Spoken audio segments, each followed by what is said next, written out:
จากแผ่นดินแห่งพิภพพื้นนาดวงวิญญาณล่อล้อมทุกดวงใจเป็นแดนบุญสืบสารงานวิชาแห่งชัยให้แผ่ไกลไปทั่วลาเกินกว่า1,000 ปีดุจฉลอยยุคพระพุทธกาลดังวิหารน้ำพระเชตวันงามแมกมวลหมู่ไม้สาธุชนพร้อมกันมารวมฝันรวมสืบทอดยอดปาณิธานโอ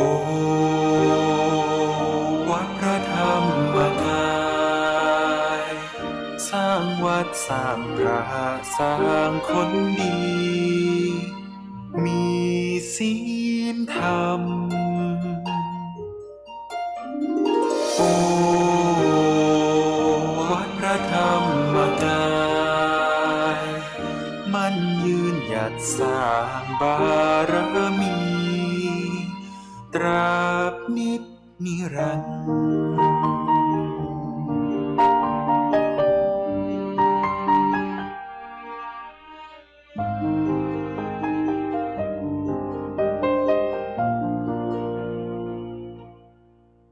รวมทุ่มบุญและร่วมกันทุ่มใจนำธรรมใสไปในโลกาสากลสืบทอดปาณิธานอันสิริมงคลสร้างกุศลตามติดองค์ตะวันธรรมโอวัดพระธรรมกายสร้างวัดสร้างพระสร้างคนดีมีศีลธรรมโอวัดพระธรรมกายมันยืนหยัดสร้างบารมีตราบนิจนิรันดร์โอวัดพระธรรมกายสร้างวัดสร้างพระสร้างคนดีมีศีลธรรมโอวัดพระธรรมกายมันยืนหยัดสร้างบารมีตราบนิจนิรันดร์กราบบูชาพระรัตนตรัยและบุญใสปูชนียาจารย์จงอำนวยอวยชัยอวยพรให้ลูกหลานสุขสารานในวัดพระธรรมกาย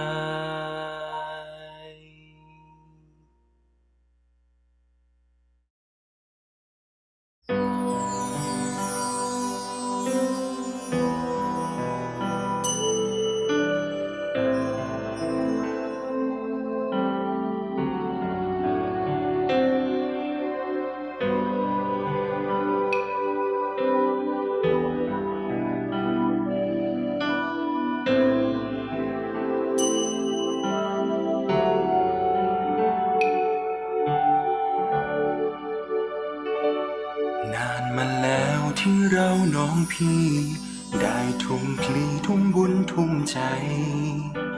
สวดมนต์ด้วยใจใสแทนรักให้ใครคนหนึ่งคนที่มีรอยยิ้มใสยังให้เราคิดถึงใครคนหนึ่งคนคนนั้นยังจำซึ้งในใจคิดถึงพ่อทุกเวลาได้แต่นั่งหลับตาสวดมนต์ขอพรบุญใหญ่อธิษฐานต่อหน้ามหาเจดีย์แห่งองค์พระรัตนตรัยขอพรให้บุญใสๆพาใจพ้นพันธนาการ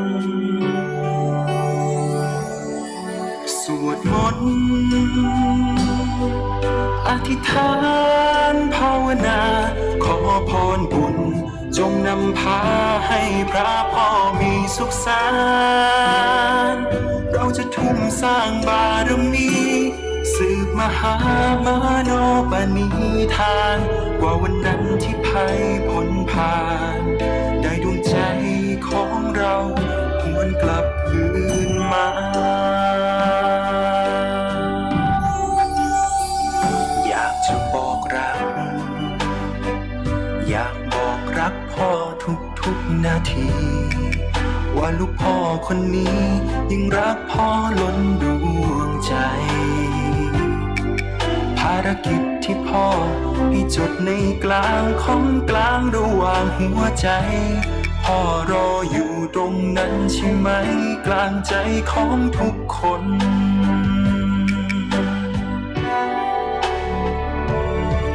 สวดมนต์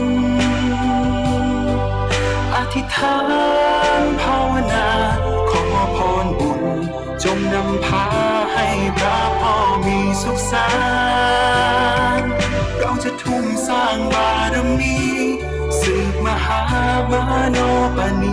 ธานเพื่อวันฝันอันเป็นตำนานได้ติดตามพระพ่อจนถึงสู่ธรรม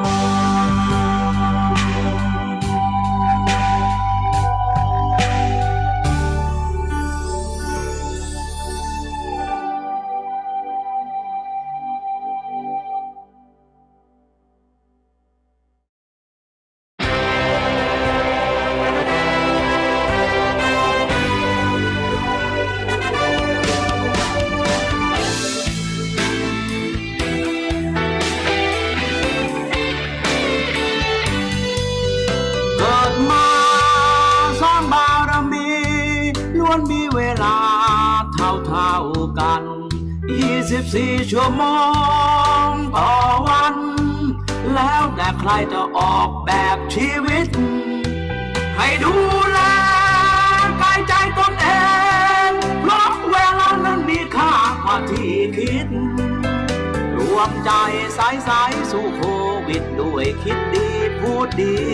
ทำดีเท่านั้นสิ่งร้ายจงละลายไปต้องไม่หวั่นไหวใจสู้กัน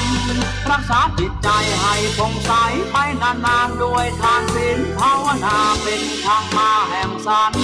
ติสุข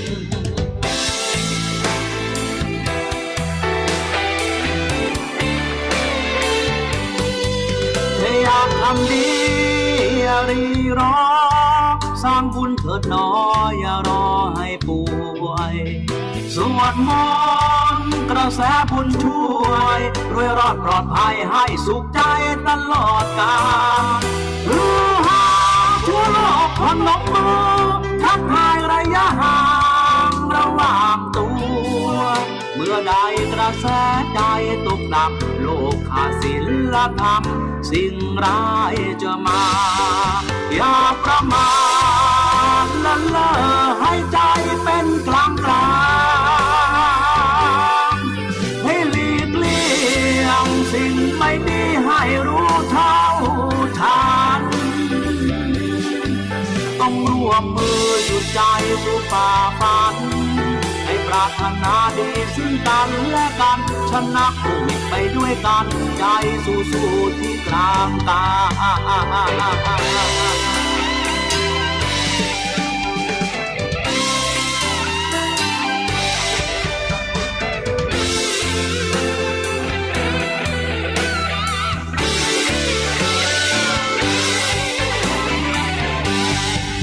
สร้างบุญมาให้ภาคภูมิใจในการที่ผ่านมายังช่างศึกอาชาในไม่หวั่นไหวทุกสถานการณ์ต้องร่วมมือหยุดใจสู่ฝ่าฟันให้ปรารถนาดีซึ่งกันและกันชนะโควิดไปด้วยกันใจสู้ที่กลางกายจะอยู่กับตัวด้วย Meditation ใจหยุดนิ่งไปด้วยกันชนะครั้งนี้สู้ที่ใจสิ่งร้ายจงละลายไปรวมใจใสใจสู้ที่กลางกายศีลธรรมคุ้มครองโลกบุญบันดาลสิ้นทุกสุขยาวนานด้วย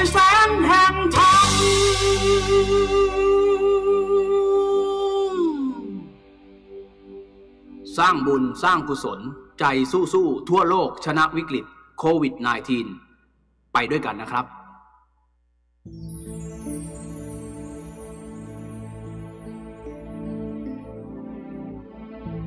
วันเข้าพรรษาวันที่ภิกษุสงฆ์อธิษฐานจิตว่าจะอยู่ประจำในอารามตลอดฤดูฝนมีกำหนด3 เดือนตามพุทธบัญญัติเริ่มวันแรม1 ค่ำเดือน 8จนถึงขึ้น15 ค่ำเดือน 11โดยไม่ไปค้างแรมในที่อื่นเว้นไว้แต่มีเหตุจำเป็นเข้าพรรษาเข้าถึงธรรมเข้าพรรษาเข้าถึงธรรมเข้าพรรษาเข้าถึงธรรมเข้าพรรษาเข้าถึงธรรมภิกษุสงฆ์ผู้ทรงศาสตร์ตลอดไตรมาสอยู่จำพรรษาบำเพ็ญศีลสมาธิและปัญญาแสวงหาธรรมกายในกลางกายตนพุทธองค์ทรงสอนไว้อย่าได้ประมาทใจไม่คลาดจากศูนย์กลางกายในทุกแห่งหนจำพรรษาน้อมพระไว้ในกมลนี่แหละทางหลุดพ้นวังวนเข้าพรรษาเข้าถึงธรรมเข้าพรรษาเข้าถึงธรรมเข้าพรรษาเข้าพรรษาเข้าถึงธรรมเข้าพรรษาเข้าถึงธรรมเข้าพรรษาปีนี้ทำดีตลอดไตรมาสตื่นเช้าทำบุญตักบาตรไม่ขาดแม้เพียงวันเดียวรักษาศีลนั่งธรรมะวันพระศีล8แน่นเหนียวอบายมุขไม่คงไม่เกี่ยวมุ่งมั่นใจเหนียวพระนิพพานเข้าพรรษาปีนี้ทำดีตลอดพรรษาน้อมถวายเป็นพุทธบูชาน้อมถวายเป็นพุทธบูชาเข้าพรรษาต้องเข้าถึงธรรมเข้าพรรษาเข้าถึงธรรมเข้าพรรษาเข้าถึงธรรมเข้าพรรษาเข้าถึงธรรมเข้าพรรษาเข้าถึงธรรมภิกษุสงฆ์ผู้ทรงศาสตร์ตลอดไตรมาสอยู่จำพรรษาบำเพ็ญศีลสมาธิและปัญญาแสวงหาธรรมกายในกลางกายตนพุทธองค์ทรงสอนไว้อย่าได้ประมาทใจไม่คลาดจากศูนย์กลางกายในทุกแห่งหนจำพรรษาน้อมพระไว้ในกมลนี่แหละทางหลุดพ้นวังวนเข้าพรรษาเข้าถึงธรรมเข้าพรรษาเข้าถึงธรรมเข้าพรรษาเข้าพรรษาเข้าถึงธรรมเข้าพรรษาเข้าถึงธรรมเข้าพรรษาปีนี้ทำดีตลอดไตรมาสตื่นเช้าทำบุญตักบาตรไม่ขาดแม้เพียงวันเดียวรักษาศีลนั่งธรรมะวันพระศีล8แน่นเหนียว บายมุกไม่คงไม่เกี่ยวมุ่งมั่นใจเหนียวพระนิพพานเข้าพรรษาปีนี้ทำดีตลอดพรรษาน้อมถวายเป็นพุทธบูชาน้อมถวายเป็นพุทธบูชาเข้าพรรษาต้องเข้าถึงธรรม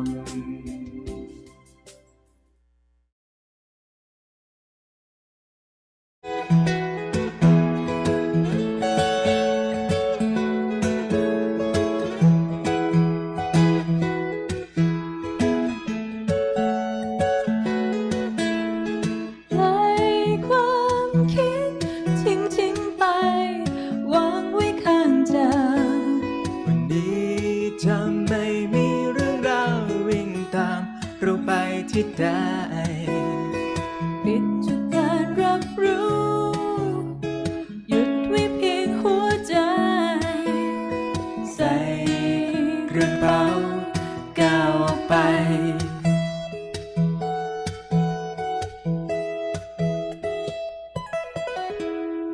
มีเวลาให้หัวใจผ่อนคลายบางสักวัน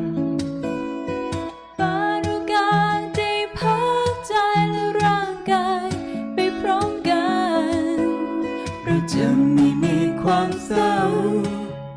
สุขนั้นจะเพิ่มขึ้นพลันหากหยุดความคิดที่ล่องลอยสักวัน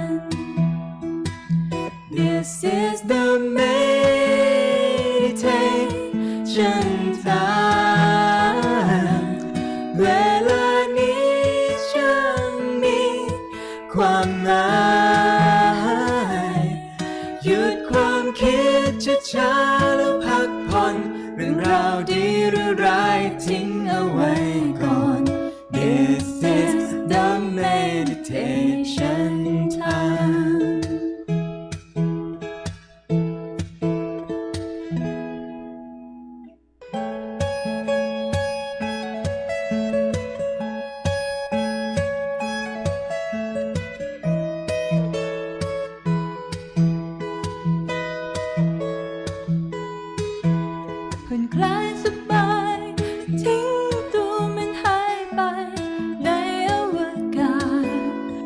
จากประวัติ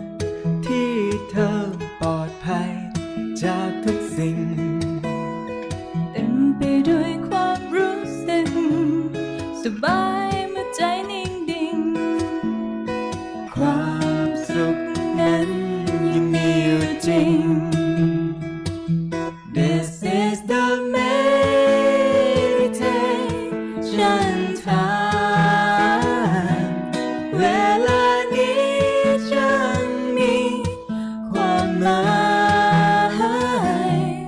หยุดความคิดช้าๆแล้วพักผ่อนเรื่องราวดีหรือร้ายทิ้งเอาไว้ก่อน This is the meditation time This is the meditation time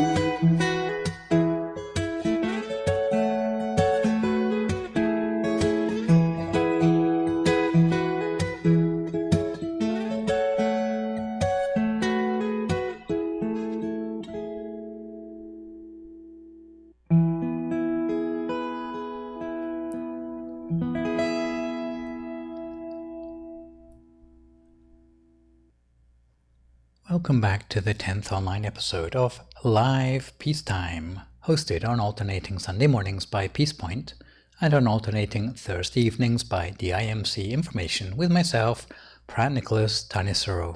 live streaming from Dhammakaya International Meditation Center in Azusa, California. Today's session will be about an hour and a quarter long and will consist of a 20-minute talk and 20 minutes of meditation, finishing up with half an hour of conclusion, answers to viewer questions submitted in advance, and news updates. Last time you saw me, we looked at authenticity and the Noble Eightfold Path.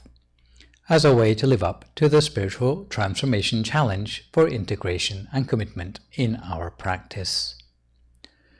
The topic for the Dhammatalk today will be friendship, other friends' influence on us, and our influence on others as their friends.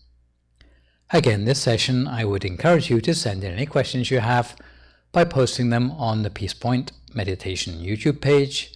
or Peace Point Meditation Facebook page, or by sending them to me via Jintana Vachalapong, so that I can have a shot at answering them the next time round. Today we come to the subject of friends, and in a sense, of the influence that we have on others as a friend, and the influence that others have on us as a friend.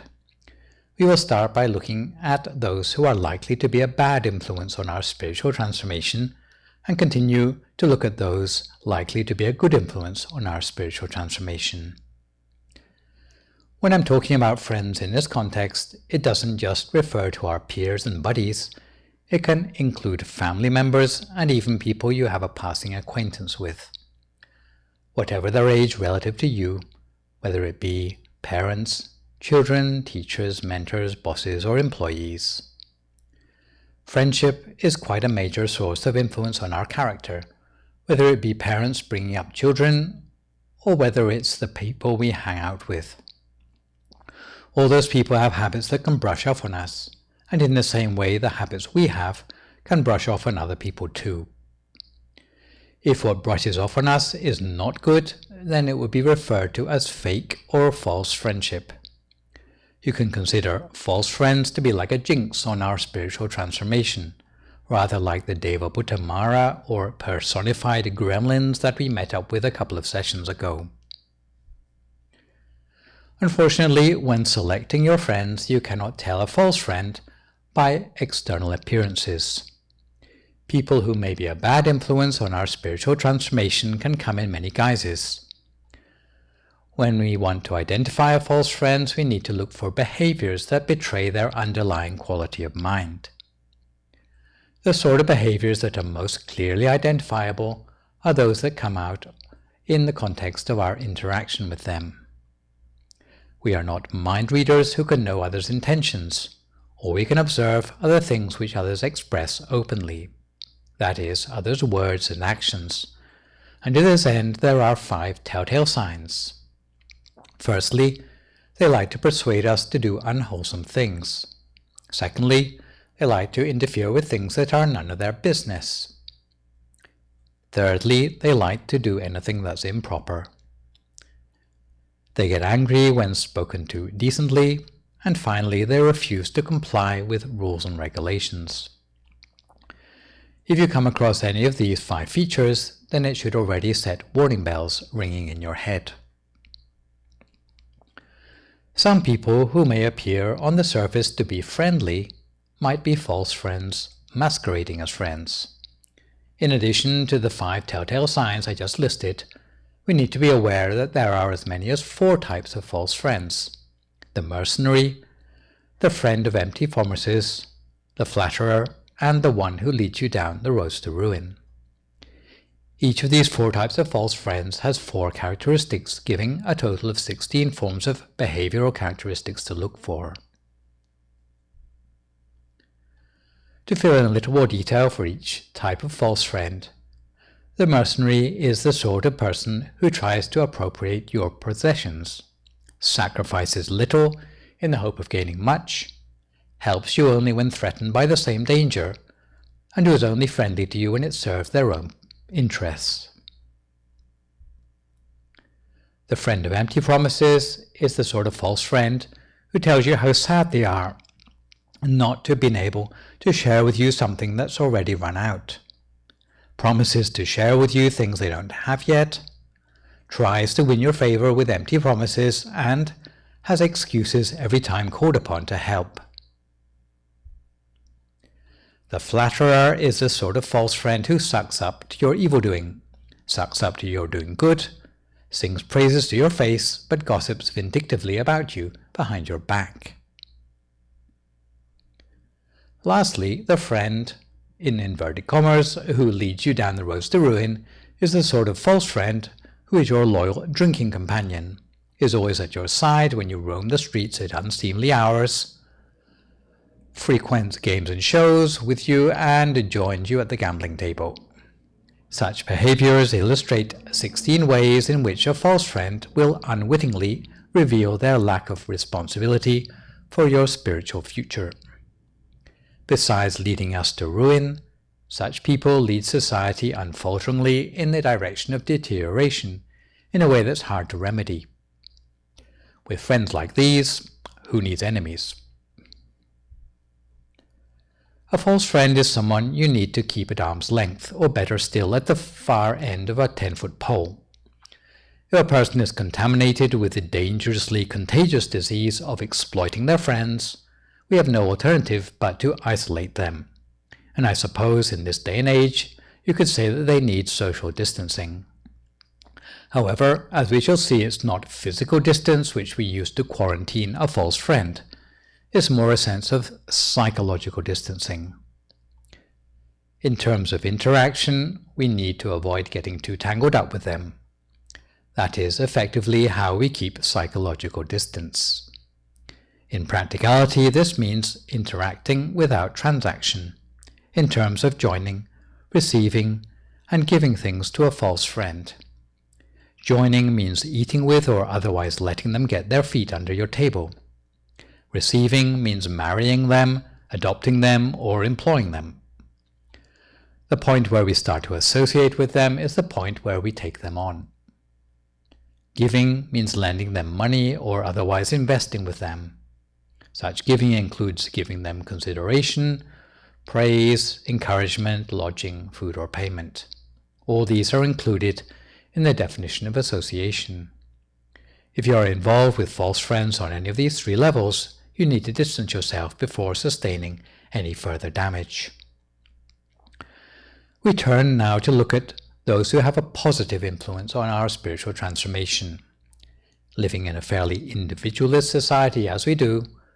possibly we like to flatter ourselves that everything great that happens in our life happens well because we are born that way. We find it hard to accept that we owe anything to anyone else for the successes in our lives. But if you look back in your life to where you experienced a breakthrough of some sort,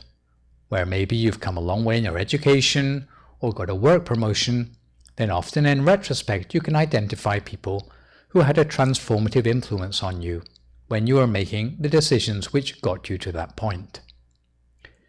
Even when you started attending the meditation center, you can probably look back and see the influential people supporting you to do that. So, there is a real sense in which other people contribute to good things in our lives, and if you were to try to put a percentage on that, you would likely reckon that half the time other people are responsible for helping us come to the right decision. In Buddhism, however, often the influence of other people is given even higher priority than that. In fact, Buddhists attribute pretty much the whole of your success in life to other people's influences. If one is able to find such a person who is a good friend, then it's said that you should really go out of your way to let all their good habits brush off on you as much as possible, because such people are hard to find. A noble friend, or a person who is selfless in the way they share knowledge and advice, is not the same thing as being an educated person, although what brushes off on them, or brushes off on you, might be something of their education. What identifies such a friend mostly concerns their habits, because when a person exemplifies certain habits, those habits will brush off on you too. Such people can have a huge impact on our potential for spiritual transformation. It's said that if we are sure someone can be a good friend to us, even if they chase us away, we should still try to associate with them, because they are probably the most precious thing that will happen to us in life. And I should also clarify that being a good friend to someone is not just the same as being someone's friend, because otherwise you could just look on your Facebook page and see how many friends you've got, and put a number on it, right? I should warn you that sometimes the more friends you have on Facebook, the less you have in real life, because it's to do with the quality of friendship and often people who are your so-called friends just go along with everything you say. Just like the false friend, a true or spiritual friend may not be recognizable by external appearances. You need to observe telltale signs from their behavior. We need to look for the following 5 telltale signs which will reveal the wholesome inward qualities of someone who has the potential to be a true friend. Firstly, a true friend is someone who would like to shepherd others to live their lives in a proper way. Secondly, a true friend likes to take full responsibility for the things that are their own business. Thirdly, a true friend is someone who tends to favor the honest and the decent. Fourthly, a true friend is someone who is not easily angered. Lastly, a true friend tends to favor self-discipline and orderliness. In conclusion, the good thing about associating with a true friend is that it will always allow us to mimic the good habits of that true friend, while on the inside it will allow our mind to become bright and clear like that of a true friend. Alternatively, the special characteristics of the true friend can be explained in terms of their sense of responsibility for human dignity on 3 levels: responsibility for their own personal dignity, responsibility for the human dignity of others, and responsibility for human dignity in a fair economic system. We will consider leadership qualities more in terms of responsibility for human dignity in our next session. There are as many as 4 different types of true friends, namely true friends who are characterized by helpfulness, constancy, wise counsel, or sympathy. In turn, each of the categories of the true friend has 4 characteristics, giving a total of 16 characteristics to look for. A helpful friend is one who protects you even when you're off your guard, helps to protect your property even when you neglect it, is your refuge in times of danger, and always provides you with twice as much as you asked for. A constant friend is constant in bad times and good. They confide in you, they don't go spreading your secrets around, they don't abandon you when you fall on hard times, and they would even die in your place. The friend of wise counsel will warn you against unwholesome behavior, encourage you towards wholesome behavior, save up new things to tell you, and point you in the direction of heaven. Finally, the sympathetic friend is one who doesn't laugh at your misfortunes,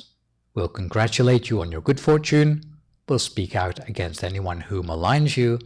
and stands up for those who speak well of you.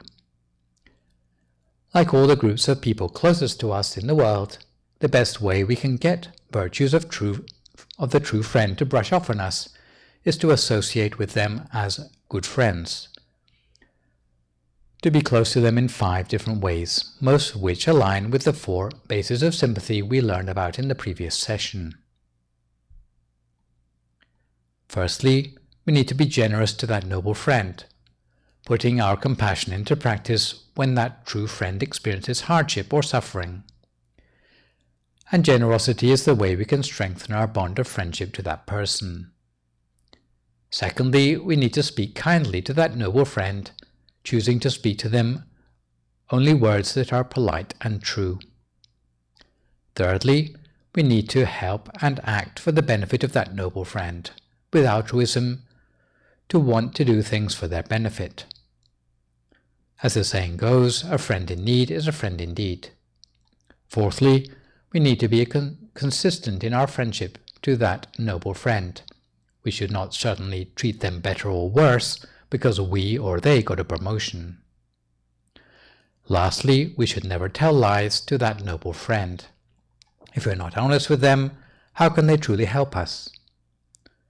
The opposite of the advice for dealing with false friends can be applied to true friends. That means that we should try to join, receive, and give to true friends. It is good to eat with them and let them get their feet under our table. It is good to adopt them, marry them, or employ them. It is good to bind ourselves to them by investing with them or lending them money. All 5 ways of responding to a true friend, if we ever have the luck to come across such a genuine friend, are ways for us to associate closely with them and treat them with respect. It is such people that society and nation alike are crying out for, because such a person has tremendous power of virtue stored up inside them, not just to help us in our spiritual transformation, but sufficient to turn the tide of society and economics around them in the same virtuous path. In conclusion, we need to keep our psychological distance from false friends so that their bad habits don't brush off on us. At the same time, we need to take care to treat true friends with respect so that they can bring out the best in us. In distinguishing false friends from true friends, often there's no clear black and white, but if a person's habits are clearly more than 50% false, we would categorize them as a false friend, for all intents and purposes. If a person's habits are clearly more than 50% noble, for all intents and purposes, we can categorize them as a noble friend. Speaking of which, we come to time for some meditation for ourselves in order to really be more of a good friend to ourselves. So at this point, if you would like to find a comfortable sitting position for yourself as you listen to my instructions for the meditation now.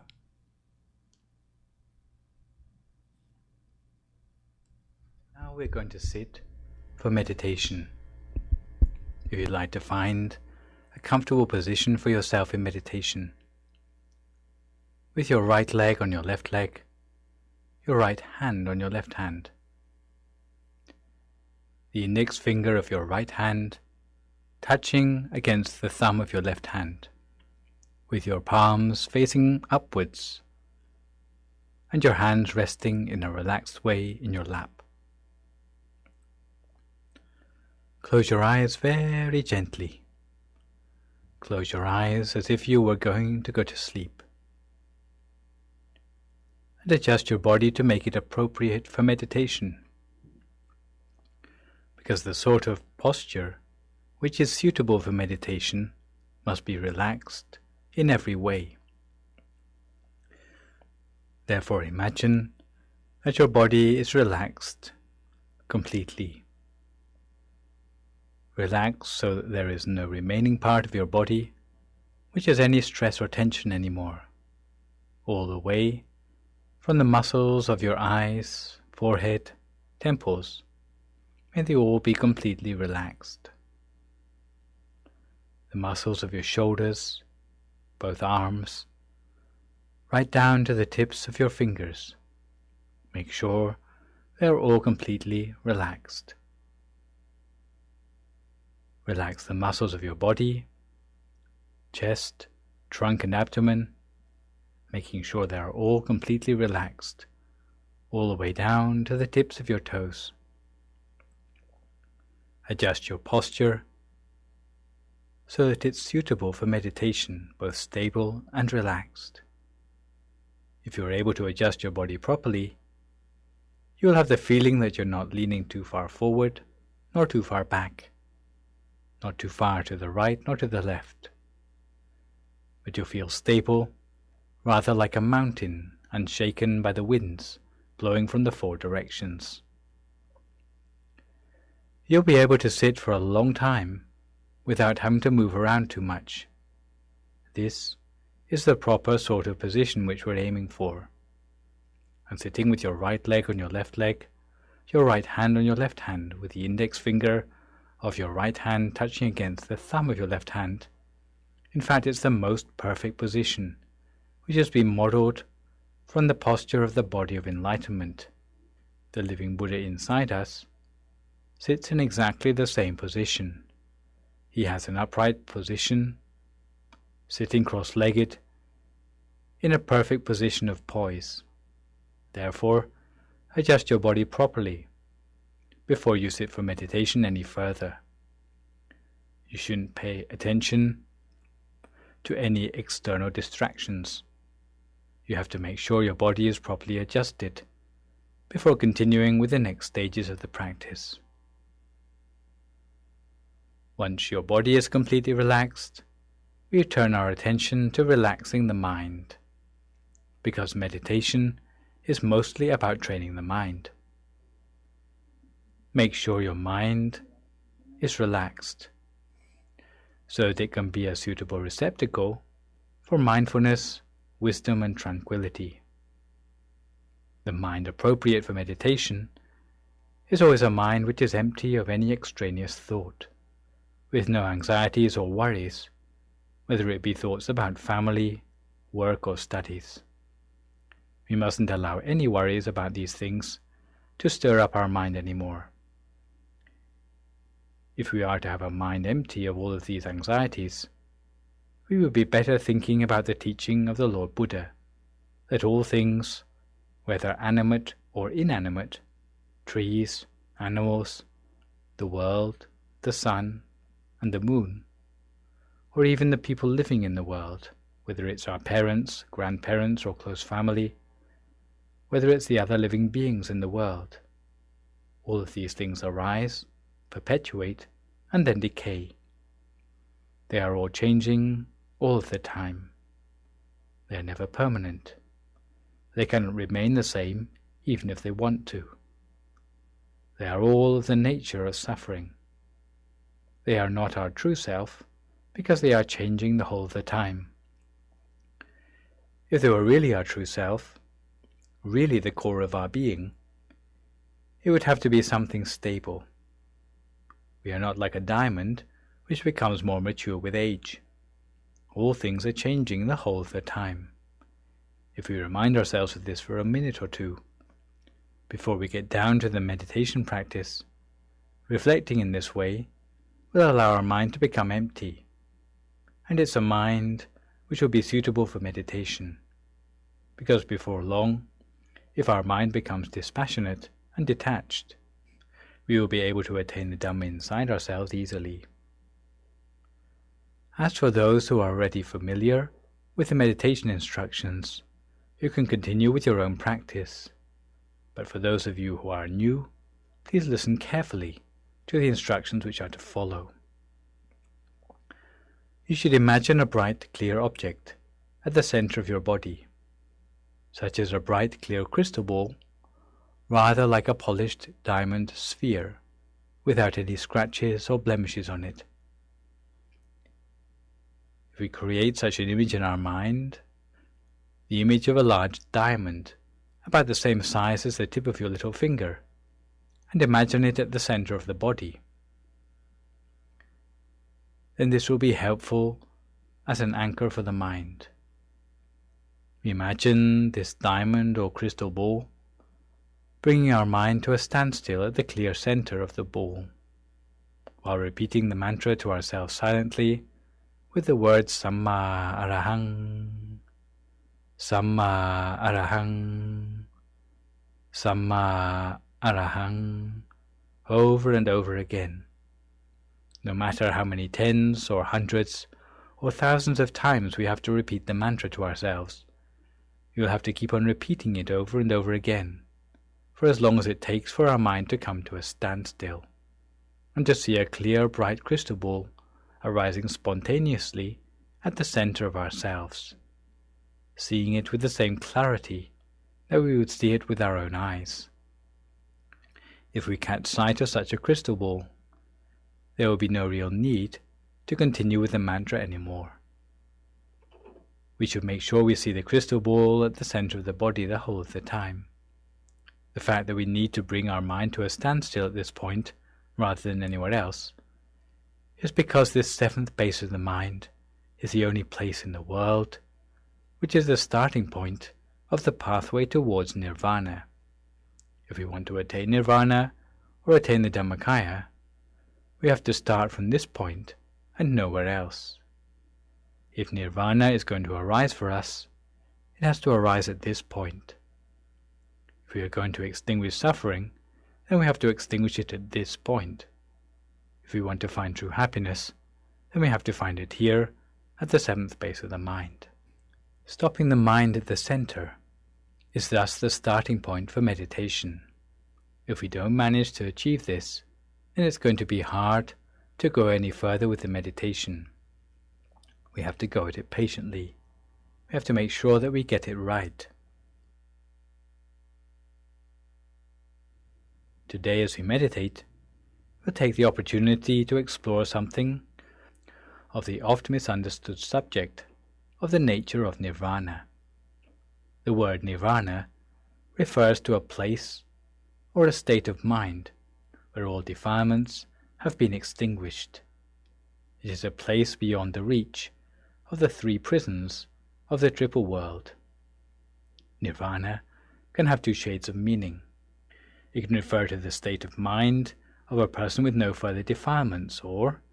it can refer to a place where those who have freed their mind of defilements can go to partake of eternal bliss. Nirvana as a state of mind, or sa-upati-sesa nirvana, is a living experience of an enlightened person. Thus they don't have to die first and be reborn to attain it. For such a person to touch upon nirvana, they must have purified their mind from all defilements, but their five aggregates, or khandha, have not yet broken up. Dhammakaya will be manifest inside them, imparting the same happiness as if they were really inside nirvana as a realm of existence, but they are still alive in their human body. Nirvana as a realm of existence, or anupati sesa nirvana, is a location which exists as a realm outside the body and mind. Sometimes it is called posthumous nirvana, because you can only go there after the breaking up of your five aggregates for the last time, and entering it you will not be reborn again. At the end of their final lifetime, the body of enlightenment of a person who has become unified with nirvana as a state of mind will be drawn to the center of the body and enter upon nirvana as a realm of existence, something which is the quest of all the noble ones. Nirvana is an empty area outside the triple world, which is beyond the reach of suffering. The place is the abode of all the bodies of enlightenment, of all the fully enlightened Buddhas, Pacceka Buddhas, and Arahants who have attained enlightenment in the past. Nirvana is full of all their bodies of enlightenment. In that place there is only happiness, because no suffering can reach there. There is no rebirth, aging, sickness or death, because everything is made up of Dhamma aggregates. This place cannot support people or angels or Brahmas, because such beings are not made up of Dhamma aggregates. Only bodies of enlightenment can enter thereon. This is the type of nirvana that you can only attain when you are an Arahant, a Pacceka Buddha, or a fully enlightened Buddha, who passes away from this world for the last time. When the five aggregates of their physical body break up at death, their body of enlightenment will be attracted directly into nirvana. Nirvana actually exists, but is not made up of normal elements like earth, water, wind and fire, in the same way as the things we can see with the naked eye. It is neither in this world nor another world. It is not the sun, the moon, or the stars, because all of those things are still within the three spheres or bhava, and are hence mundane or lokiya. Nirvana is outside the three spheres, and is transcendental or lokuttara. In nirvana there is no movement, no coming or going. Those who have attained nirvana are able to see past Buddhas sitting deep in meditation, or nirodha samapati, more numerous than all the grains of sand in the four cosmic oceans. All that remain to them are their Dhamma bodies, but their Dhamma bodies are more exquisite than any Dhamma body you can perceive within yourself. Dhamma bodies that are self-sufficient with boundless happiness, independent of any outside influence, because the minds of all those Buddhas have transcended all suffering entirely, and have attained the true fulfillment of life. In this respect, the scriptures of the Uttana explain, there is the existence of a sphere in which earth, water, fire, air, the sphere of infinity of space, the sphere of infinity of consciousness, the sphere of nothingness, the sphere of neither perception nor non-perception, this world, the next world, the moon, the sun, have no part. In that place, there is no coming, going, existence, arising, falling away. In that place that has no abode, without feeling, but it is the end of suffering. Most of our knowledge of the difference between the terms sa-upatisesa nirvana and anupatisesa nirvana comes to us courtesy of the commentary by the great abbot of Wat Pak Nam Pasijaran, or Pramongkol Thepmuni. Without understanding this distinction, the more you read about nirvana in the textbooks, the more confused you will become. The reason is that most textbooks have been based on interpretation of older texts, rather than being based on experience. Some texts even go so far as to say that nirvana doesn't exist. They say it is just a metaphor for having come to an end of defilements. Some even say that animals can go to nirvana. However, if we have an accurate understanding of nirvana, it can boost our inspiration to cultivate ourselves until being able to attain nirvana for ourselves. When our mind becomes completely united with the body of enlightenment, it is at that point that we will be able to see nirvana both as a mental state and as a location. With the understanding that goes hand in hand with such an experience, we will be able to lead our lives in a way that doesn't lead to harm. We will not be attached to the worldly vicissitudes like wealth and loss of wealth, honor and loss of honor, praise and insult, suffering and happiness. To see the Dhamma in the beginning, it means that we have to acknowledge suffering first of all. Once we see suffering for what it is, we will be able to become dispassionate concerning suffering, and we will become inspired to practice meditation to the point that we will attain the Patamamagga sphere inside. Once we reach this point, after this we will be seeing the Buddha inside, but if we are unable to see the Patamamagga sphere, we have no chance of seeing the Buddha inside. In the words of the Buddhist scriptures, he who sees the Dhamma will be able to see the Buddha. In fact, these words were first said to a disciple of the Lord Buddha called Vakali. Vakali belonged to a Brahmin family of Savatthi and became proficient in the Vedas. Usually people are inspired to faith by one or more of four attributes of a monk: the appearance, the voice, the humble manner of dress, or the teachings he gives. Vakali, however, was inspired to faith by the appearance of the Lord Buddha alone. After seeing the Buddha only once, he could never again tire of looking at him, and followed him about everywhere. Any day he could not see the Buddha, he felt low. In order to become closer to him, he became a monk, and spent all his time, apart from meal times and bathing, in contemplation of the 32 signs of the great man, or Maha Purisa Lakkhana, which was so well exemplified by the Buddha's person. He was satisfied simply to see the Buddha, and had no further thought of listening to the Buddha's teachings or striving for liberation.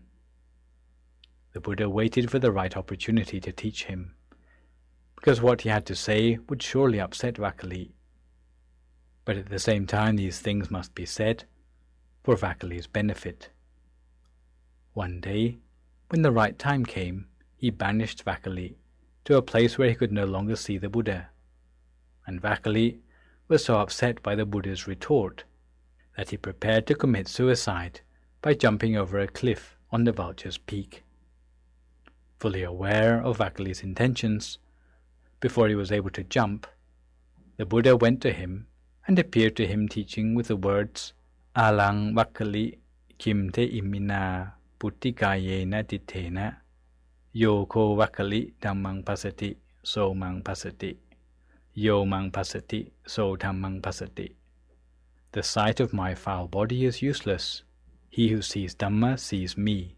He who sees me sees the Dhamma. Filled with joy by this teaching, Vakali rose in the air, pondering on the Buddha's words, and realized arahantship in mid-air. Thus, anyone who sees the precursor of the Dhamma, namely the Patamamagga sphere, before long they will be seeing the body of enlightenment inside, because the thing that changed Prince Siddhartha into the Buddha was none other than attaining the body of enlightenment inside. It is a thing which changes worldlings who are still thick with defilements into those who are on the path of Buddhist sainthood,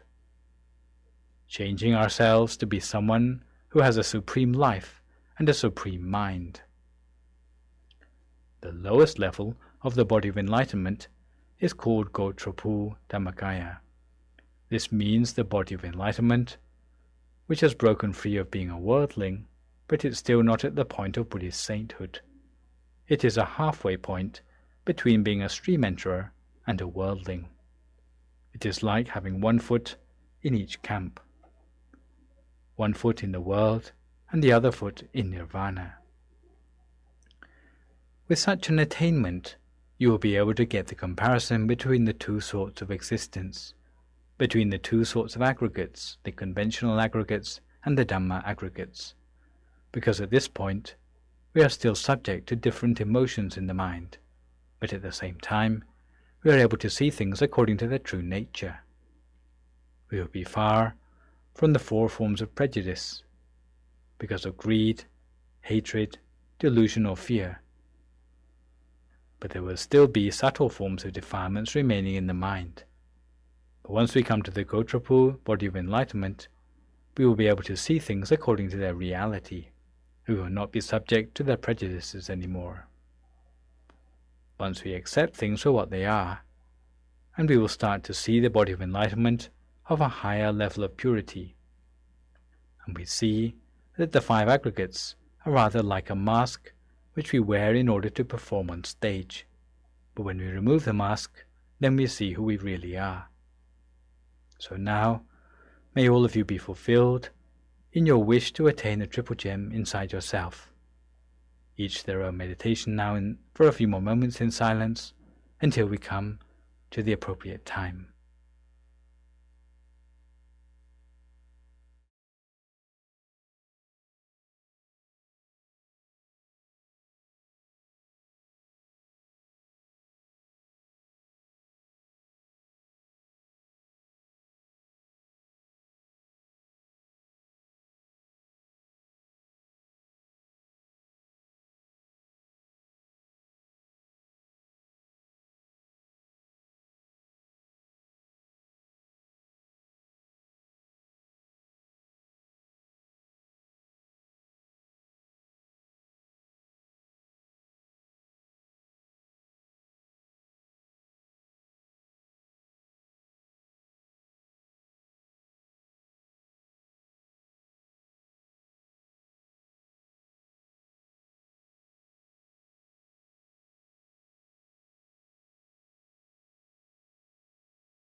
Sappa Dhammanupavena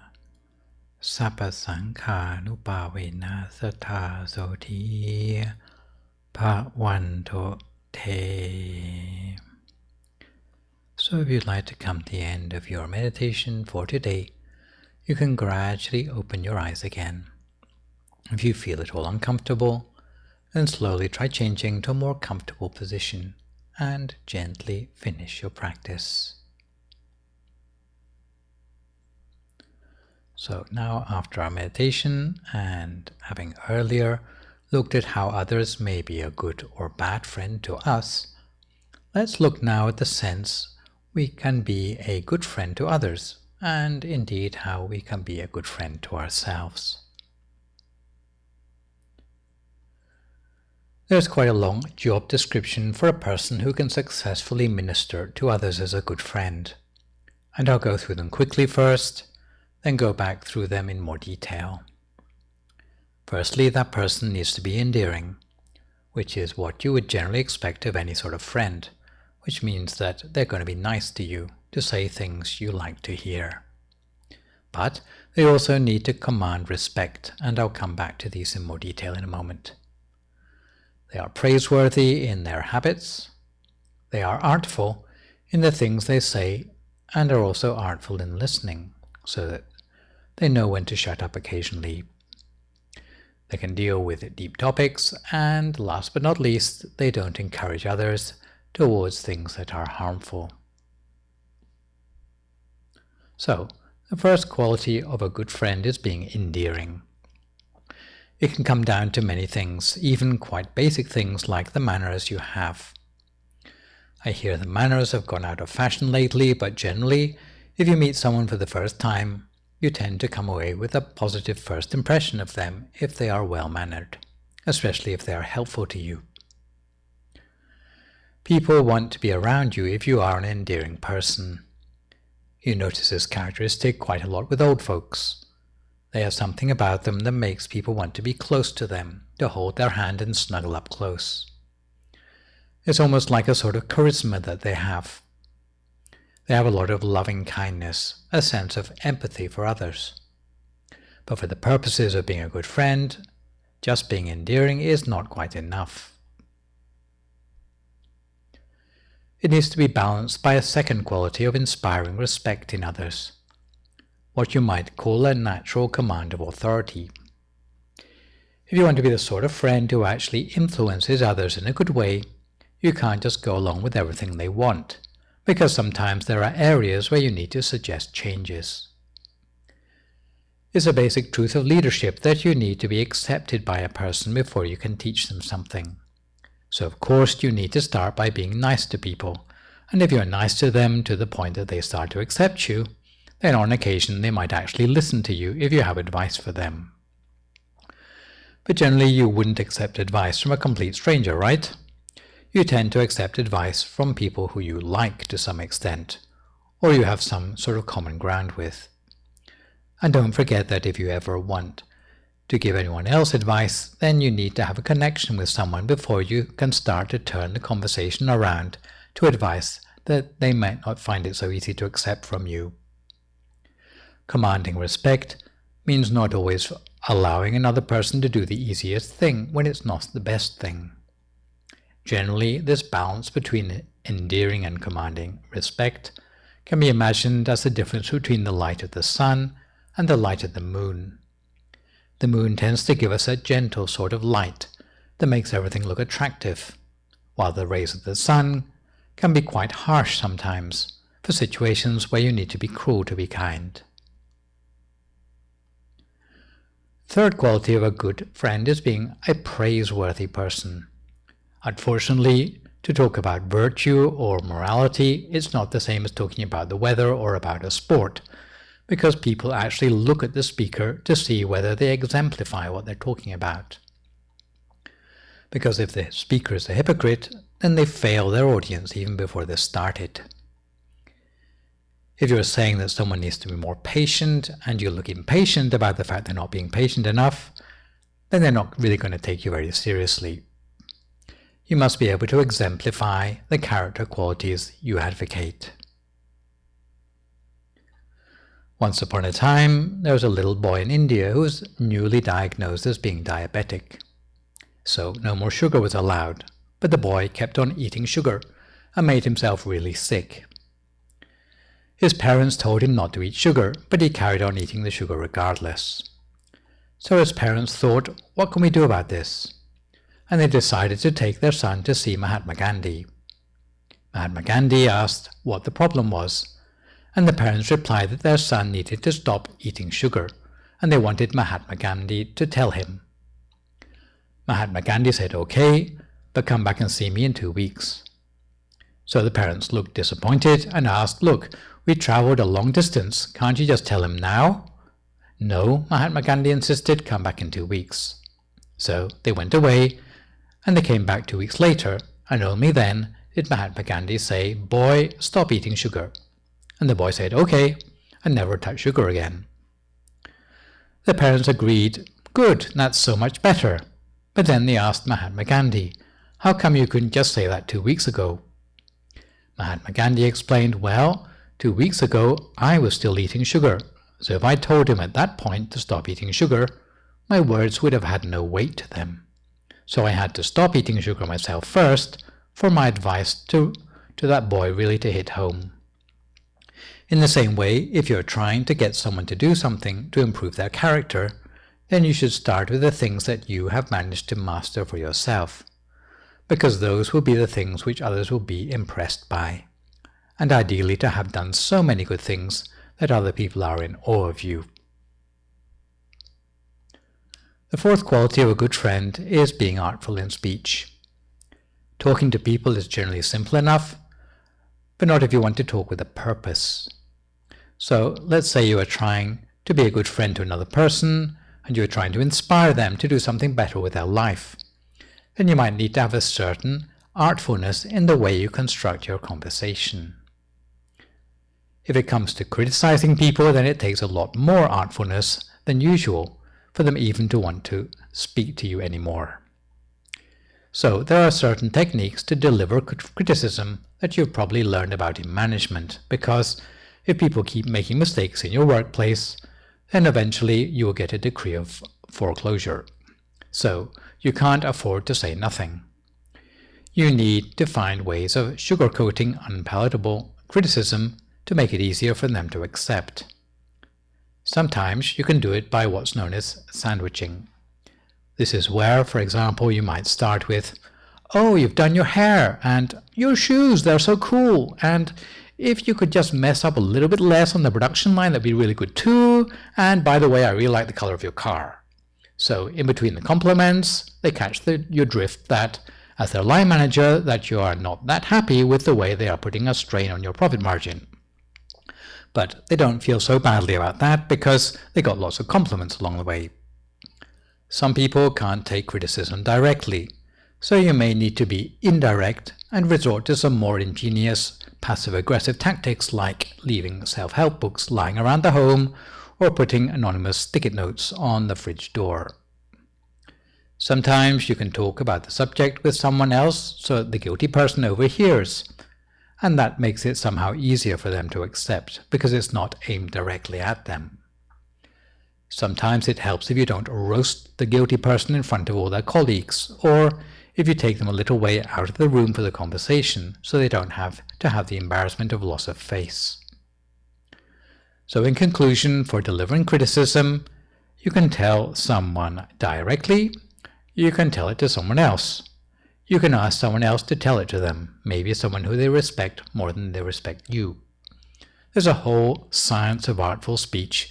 where you make sure the things you say are true, useful, polite, properly timed, and compassionate. Over and above this, for criticism, try to smile when you are delivering criticism to people. It helps make a big difference because it makes them feel that you are talking about a particular incident or behavior that you don't like. It's not the fact that you don't like them. So it doesn't feel too much like personal criticism, and don't forget to praise before fault or sandwich to soften the blow. The fifth quality of a good friend is being artful as a listener. A person who talks all the time will fail when trying to be a good friend to others because sometimes they need to stop talking and tune in to actually realize what makes another person tick. The only way to find that out is to listen to that other person occasionally. Before getting to the point in the conversation where they start to listen to you, some listeners will hit you with a barrage of insults or protests. So generally, a person who is put off by a lot of insults will find it hard to be a good friend to certain sorts of very vocal people. But if you are fairly thick-skinned as a person, and you can ride out the insults thrown at you, you will find that even the champion of roasting has only a limited stock of insults, and eventually they will start repeating themselves, and then they will run out. After that, you will have your cue to actually turn the conversation around to what you originally intended. The sixth quality of a good friend is being able to talk convincingly about deep topics. Small talk is generally not that difficult to learn. You can even get how-to books about it these days, especially designed for introverts. But to deal with deeper topics takes a more advanced level of skill. because you need to have personal experience of what you're talking about. Spiritually oriented topics are often quite abstract topics, and some people are not able to get their heads around the subtle meanings. If you are a skilled good friend, you will be able to make quite complex things simple for other people to understand. For example, you might think it would be hard to explain the law of karma to someone who works on a farm. But if you can explain karma in terms of if you plant wheat, then you'll get wheat, if you plant barley, you will get barley, and there's a time lag between the planting and the harvest, you can achieve quite a lot by using a metaphor based on the listener's prior knowledge. But of course, you have to listen to them first to know what their previous level of knowledge is. Some people, in their enthusiasm, forget to start from what the listener is interested in, rather than what they are interested in. So they end up giving the explanation that is the equivalent of a cold call, where the sales rep hasn't even said hello and they're already trying to sell you something. Try to avoid this sort of evangelical fervor. Generally, meeting people halfway is good practice in being a good friend, since most people have a concern or something which they are not happy with, and that could be the jumping off point for a conversation about changing something in their life. The final quality of a good friend is to avoid sending mixed messages. You may be the sort of person who likes to encourage other people, but you have to be seen to be a person who doesn't just encourage things indiscriminately. Don't be the sort of person who this week says, come to the meditation center, but next week says, let's go to the nightclub. You will leave the listener with the impression that this guy just wants me to go everywhere with them. So avoid sending mixed messages. Make a point of avoiding involvement with the things that are slippery slopes to behaviors that you're not in control of, like maybe gambling or drinking liquor. As a good friend, you need to have a clear policy on that. So everything I said applies where you are dealing with another person. You may find that you score higher on some of these qualities than others, because some are quite hard to master. Some may take a lifetime's experience to perfect. Some people are only good at one thing, but that should be the virtue they talk about with other people. People say, well, I'm a very shy person. What could I possibly say that would influence another person for the better? But even the example you set can be an influence in a good way for other people. And that is still a part of being a friend to other people. It's not all about just talking. Unfortunately, for some people, despite all their latent enthusiasm for spiritual transformation, when they try to express it to other people, it falls flat. If this is your experience, then there's something you need to do before you go talking to other people, which is also very important, and some might say is even more important than talking to other people. That thing is to be a good friend to yourself first. Why? The reason is because even inside yourself there are at least two sorts of voices. Sometimes they are compared to a little angel and a little devil, one on each side of your head, trying to pull you one way or the other in the decisions you make. Being a good friend to yourself means that you need to make sure that you listen more to the voice of the little angel than to the voice of the little devil. It's not easy, but if you make a habit of it, then the little angel has quite a lot to teach you about the better side of yourself. Also, trying to meditate regularly can be considered a way of being a good friend to yourself, because it's listening to the better part of your mind. The deeper part, that is. Especially for those who are new to meditation, trying to do maybe 20 minutes a day is a very important part of being a good friend to yourself. It can be at any time of the day, early in the morning, late at night, or in your lunch break. All these are good times, but your meditation practice needs to be regular to really become second nature. If you want to be a good friend to others, it might include many things. For example, to encourage another person to make a donation to a good cause, to give up smoking, or perhaps talking a person down from the ledge. Nonetheless, you need to bear in mind that without the input of someone like yourself, most people left to their own devices tend not to think of the noblest, most transcendental goal to achieve in their lives. Many people are quite unashamed about doing damaging things to themselves, so there's no harm in being unashamed about encouraging them to do the opposite occasionally. Some people are willing even to put their lives on the line to do really crazy things, so that's what you're up against. With being a good friend comes a new level of challenges, and some people might complain that it's already enough of a challenge to become a better person yourself. But if you have the feeling that you're already beginning to master your own spiritual transformation to some extent, try reaching out to help other people around you, and you'll realize just how much suffering abounds in the world. It is a training in itself. Nonetheless, don't forget that you can't always help everyone, and generally speaking, the rule of thumb is that if people don't want to be helped, then generally you won't be able to help them either. But if there's even a hint of that person wanting to become better, then there is an opportunity to reach in and help them. Also, I should point out that it's sometimes easier to help strangers than it is to help those closest to you. The reason is because strangers don't know anything of your backstory, so they just take your advice at face value. The people familiar with you will always be comparing you to a more immature version of yourself, and they will think your spiritual transformation ambitions are nothing more than a passing phase that will soon wear off, so they find it hard to take anything you say seriously. To minister to those closest to you is important, but you have your work cut out for you. You will need to be especially patient to wait for that person to be ready to listen to what you have to say. To illustrate this point, there was once a respected doctor working at a university in Thailand who was notoriously hard to convince to do anything charitable, because he was such a clever person that everyone had to look up to him, and if anyone encouraged him to nurture his spirituality, he would always dismiss them out of hand. One day, a bunch of young students came knocking on his office door, and they were fundraising, saying,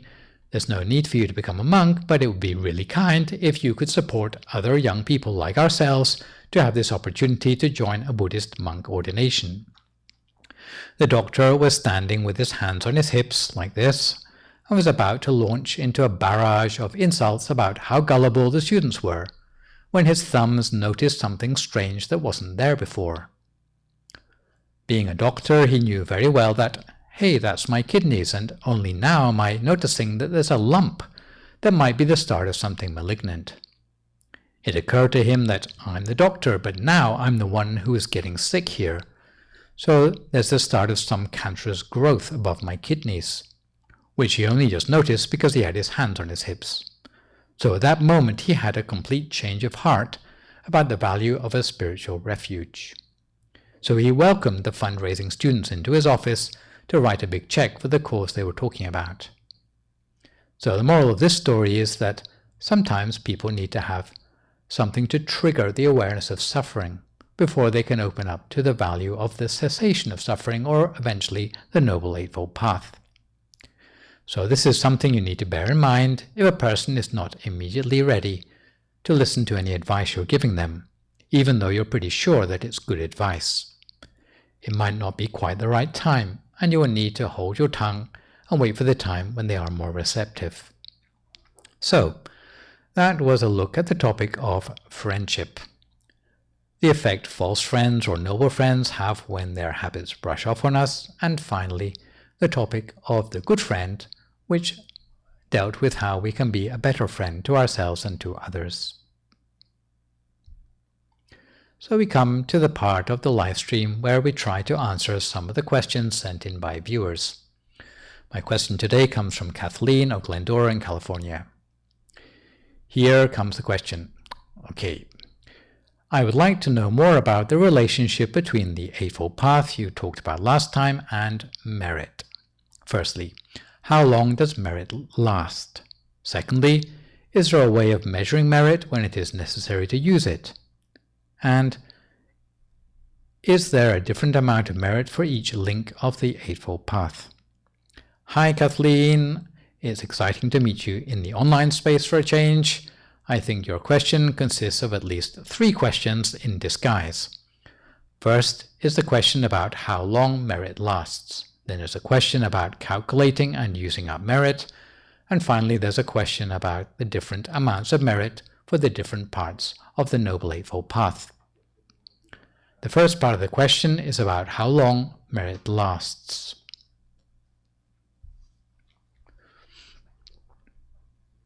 Merit can be categorized according to its duration into 2 types: mundane merit or lokiya punya, and transcendental merit or lokutara punya.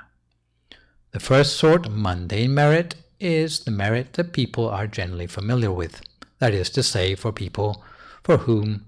the mind is not completely pure at the time they do the good deed. Such merit can run out. When the merit's used up, it will no longer give its benefits, just like a tank full of petrol which has a limited range. The second sort is transcendental merit, which is a sort of merit that arises in the pure mind when you touch on the stages of enlightenment. Such merit is steadfast and will never diminish or be exhausted. Thus, the purity of the mind also has an important role to play in dictating the quality of the merit we are able to accrue for ourselves. The second part of the question is about using up merit. We use up merit, in fact, every moment we are alive.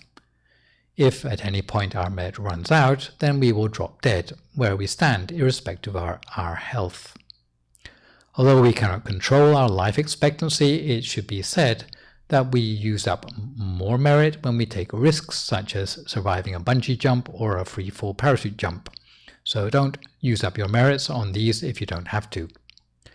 Even though you should bear in mind that merit doesn't follow the exact same rules as economics, because the more you share it, the more it grows. Also, it's possible to measure the amount of merit, but that's really only possible to do accurately for advanced meditators such as Kunyaya Jan, the master nun who you have learned about at our temple, for example. And in practice, what we generally tend to do is just try to make sure we have more than enough merit in any time so that we don't have to worry about it running out. It's like making sure we have a regular income rather than always having to check how much money is left in our bank account before we spend anything. Thirdly, the question about different amounts of merit for different links of the path. Generally speaking, deeds carry more merit than words, and words carry more merit than intentions. Right meditation may carry more merit than the other links of the Eightfold Path because it directly contributes to helping us break free from the cycle of rebirth. The interesting thing about the Eightfold Path is that it moves us from the level of mundane merit to the level of transcendental merit. For the lower coils of the Eightfold Path, the amount of merit is thus relatively less, because they give rise only to mundane merit that will eventually be depleted. As you reach the higher coils of the Eightfold Path, however, they give rise to more merit because they give rise to the transcendental sort of merit that does not run out. So let me finish up with a couple of news updates, one about merit making at the temple and a second about the availability of meditation teaching in English. In the moment, as you probably know, despite certain relaxation in the social distancing regulations in California, the activities of the temple are still pretty much limited to those we can share online, as the temple buildings remain closed to the public, with no monks going outside the temple gates and no community members coming into the temple building until the risk of COVID contagion has passed. We were due to try to have some on-site open-air ceremonies this week, but unfortunately, the number of new infections in California continues to skyrocket, so we are remaining cautious to avoid a second wave. Nonetheless, we continue to receive so-called curbside or drive-through donations of food and requisites, usually between 10 and 10:30 a.m. every day. Anyone wanting to make a contribution to the temple, as long as you wear a face mask and keep your distance, can visit the temple between 10 and 11 a.m. each day, and at least one monk will be waiting at the temple gate dressed in PPE to receive the donation and give a blessing. If there is time to spare, the monk may lead a short meditation for the people who are gathered there. In the meantime, although all of us hope the present situation will not last too long, the silver lining for the crisis is that there are additional ways in which temple devotees can show their support for the temple without attending in person. The temple is now in its 4th month of reliance on a weekly merit fund for its income, whereby devotees can pledge and transfer donations of money, any amount you can spare, to be used for necessary things like food, medicine, and utilities to keep the temple community going, with further details to be found on the temple's DIMC family line group, or you can ask about it by phoning up members of the temple staff. Basically, the convenient ways are mailing checks to the temple address or by making a bank transfer. Online transfers can be made by Venmo or Zelle. The special merits arising for those contributing to the COVID Silver Lining Fund are that you will have a life free of obstacles and danger, you will gain mastery of all forms of knowledge, prosper in your duties, have special insight into Dhamma teachings, attain purity with ease, breaking free of the defilements in the mind. You will gain wealth on worldly, spiritual, and transcendental levels, allowing you to pursue perfections with ease, all the way to the attainment of the utmost Dharma. The whole temple would like to rejoice in your merits on this occasion. Meditation is particularly valuable in this COVID era to help us cope with the dysphoria of the new normal. In this respect, here at the temple, there are no face-to-face teaching sessions for the interim, but you can access Dhamma teachings in English at the YouTube channel called Peace Point Meditation or the Facebook page of Peace Point Meditation, either live on Thursday evenings and Sunday mornings or on demand after the event. Peace breaks are broadcast every evening between 7 and 8 p.m. from Friday to Wednesday. For the benefit of families listening in, there's also a special show for children in English known as Shining Stars that goes out between 7:30 and 8 p.m. every Monday evening with bedtime stories and a meditation short enough to keep the attention of younger listeners. Outside of the live streams and on-demand programming, there's also the Mind Gem app, which you can download for free, allowing you to listen to meditation and Dhamma talks in English on your cell phone, even when you are offline. So, this session we have looked at the topic of friendship, that is, other friends' influence on us and our influence on others as their friends. For my next session online with you, which will, fingers crossed, be a week on Sunday morning and a week on Thursday evening, we'll be looking in a little more detail at unconditionality in relationships and reluctant leadership. For good measure, I would like to remind viewers, again, even better than posting thank you or great talk or sadhu, which are encouraging, you can move to the next level and try posting a few questions, and I will do my best to answer these on my next session. In the meantime, try to stay healthy, avoid recklessness or complacency in the face of the virus, maintain a positive mood, speak only positive words, forgive others, extend good wishes to others, and meditate daily, trying to distance yourself from those who are a bad influence and be a better friend to yourself and others on your own journey of spiritual transformation. So for today, this is me, Prat Nicholas Tanisro, signing off for this session. So long, folks, and stay safe.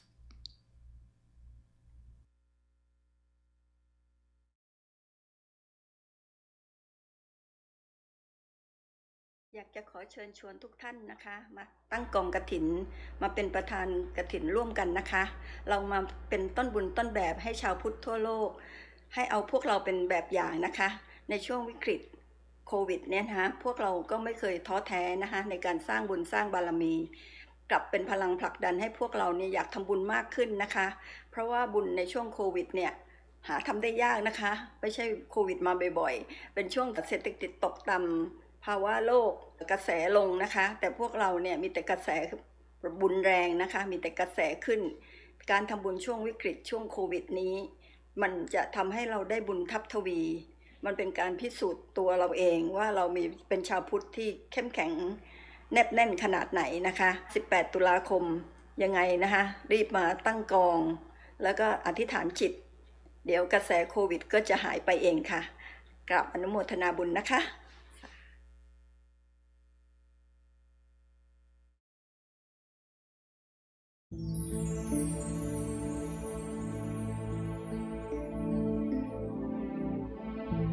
วันเข้าพรรษา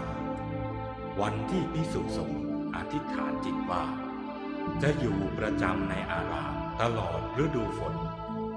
มีกำหนด3 เดือนตามพุทธบัญญัติเริ่มวันแรม1 ค่ำเดือน8จนถึงขึ้น15 ค่ำเดือน11โดยไม่ไปค้างแรมในที่อื่นเว้นไว้แต่มีเหตุจำเป็นเข้าพรรษาเข้าถึงธรรมเข้าพรรษาเข้าถึงธรรมเข้าพรรษาเข้าถึงธรรมเข้าพรรษาเข้าถึงธรรมภิกษุสงฆ์ผู้ทรงศาสตร์ตลอดไตรมาสอยู่จำพรรษาบำเพ็ญศีลสมาธิและปัญญาแสวงหาธรรมกายในกลางกายตนพุทธองค์ทรงสอนไว้อย่าได้ประมาทใจไม่คลาดจากศูนย์กลางกายในทุกแห่งหนจำพรรษาน้อมพระไว้ในกมลนี่แหละทางหลุดพ้นวังวนเข้าพรรษาเข้าถึงธรรมเข้าพรรษาเข้าถึงธรรมเข้าพรรษาเข้าพรรษา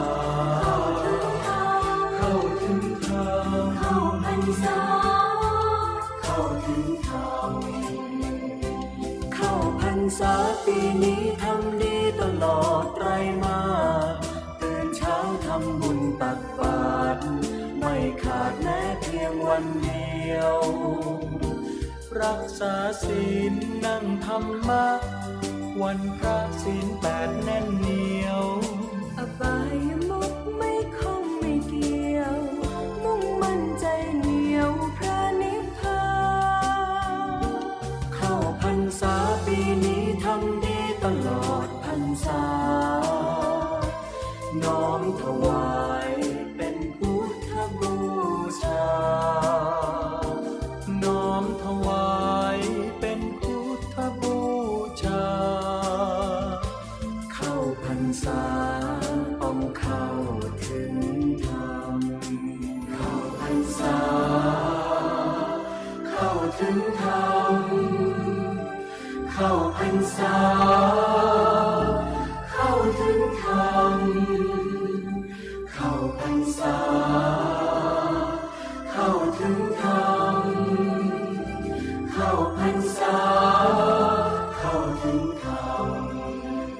ภิกษุสงฆ์ผู้ทรงศาสตร์ตลอดไตรมาสอยู่จำพรรษาบำเพ็ญศีลสมาธิและปัญญา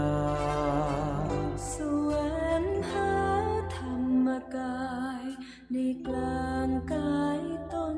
พุทธองค์ทรงสอนไว้อย่าได้ประมาท